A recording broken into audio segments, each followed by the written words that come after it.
Hey, Ursula here.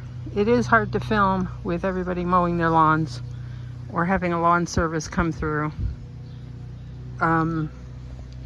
Sometimes the weeds just get overwhelming, don't they?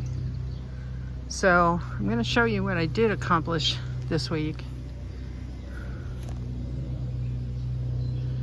I got this cleaned up and I got basil in, Genovese basil and a rosy basil, and one up on top.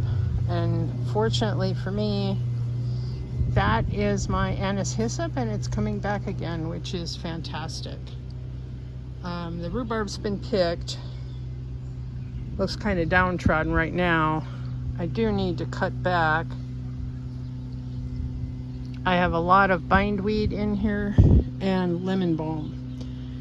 And I do want to keep some of the lemon balm, but I don't need as much as what's in here, that's for sure. So, yeah, do you think that's overwhelming? That's not. Wait till you see the rest of it. Hello. Hey there. And of course, as soon as the lawnmower stopped, it started up again. But I thought I'd show you the cinder block garden. This one looks really nice. I've got onions in here. You can see I got a row of carrots came up. The second row didn't germinate as well, but the first two here did. I guess I got 3 rows. Okay, so the third row didn't germinate as well. But, you know, it's a start. I have some carrots in here. That's a tree that needs to go.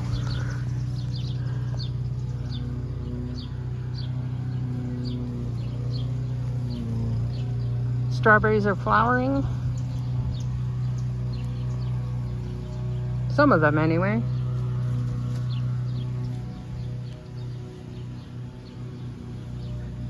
This needs to be weeded. There is bittersweet in here I'm looking at. All right, let's correct that. That's not bittersweet. That is bitter cress. It technically is edible, but it is bitter. It's not the same as watercress.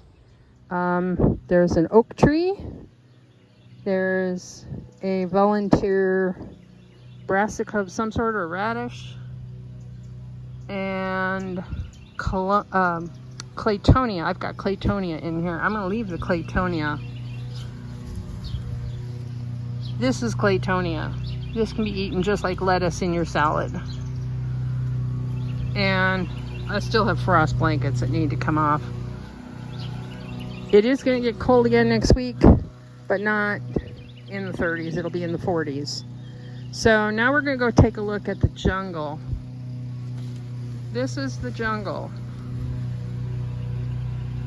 That is goldenrod.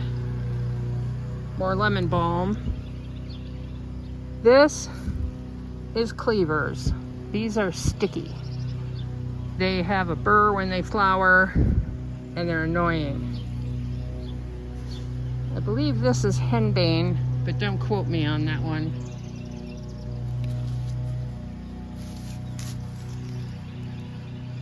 No, it's not a creeping Charlie. I have creeping Charlie too. This isn't it.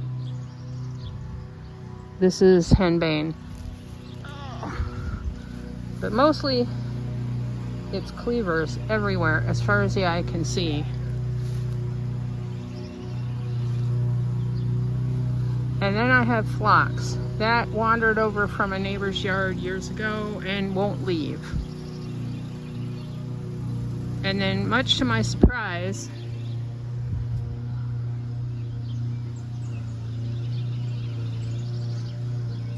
I have angelica, and that's got to go. That's in the old tomato bed.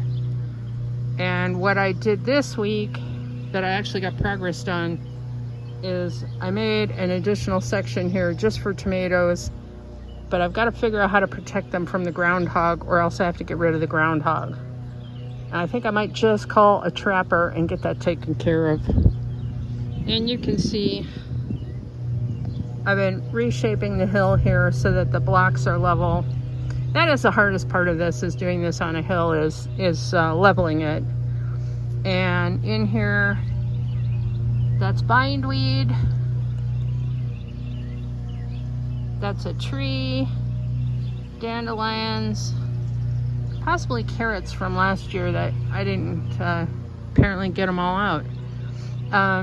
Spinach is bolting, that's got to come out. I harvested lettuce yesterday. I was thinking of putting in another crop of carrots where the spinach is, but oh my god, you got to see the rest of this. And this is fantastic that the tree is gone. I hope you can hear me. Burdock. Comfrey. Tansy. I want the tansy. The tansy keeps the bugs out of the tree. But the cleavers, oh my god, the cleavers. Look at this. That's all got to get weeded with a knife. Then we've got pokeweed.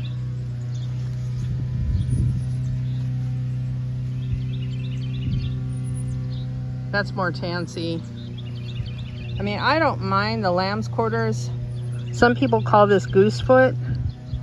That's not a bad deal. Those are edible. They taste just like spinach. We've had a lot of thistle back here. I have a hunch the cleavers that I have here are courtesy of the groundhog. Let me show you. That thing is big. It doubled the size of its hole to be able to get in and out. It's that big.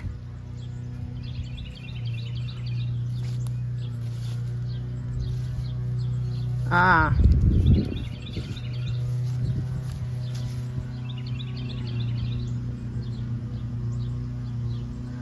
And that's the groundhog hole.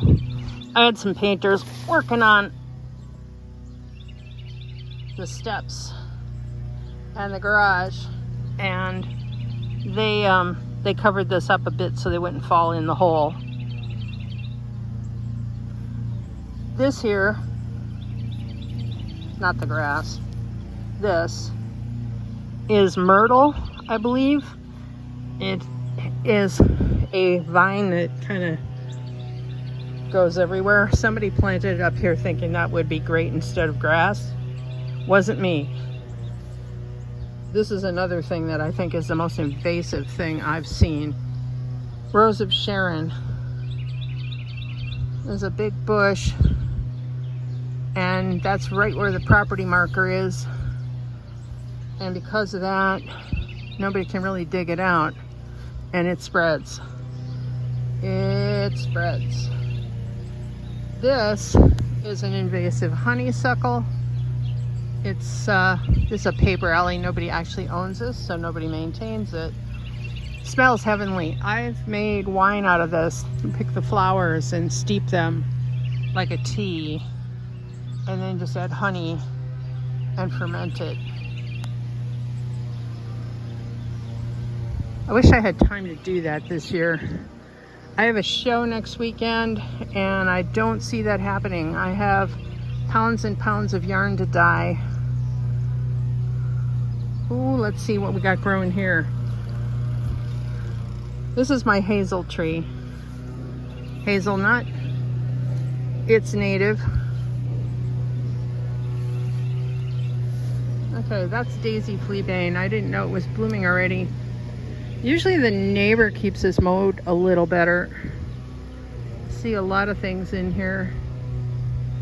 You got curly dock.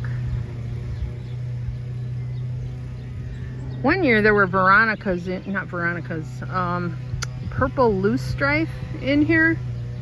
I don't see them this year, but it's possible they'll come up in another month. Maybe that's them there.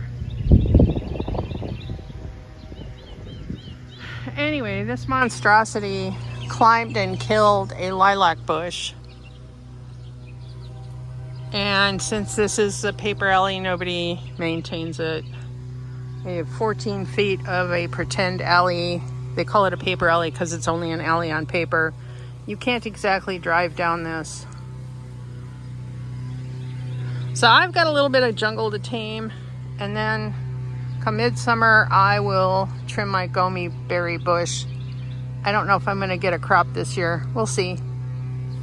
Anyway, I got my work cut out for me. You guys take care, and sorry about the noise.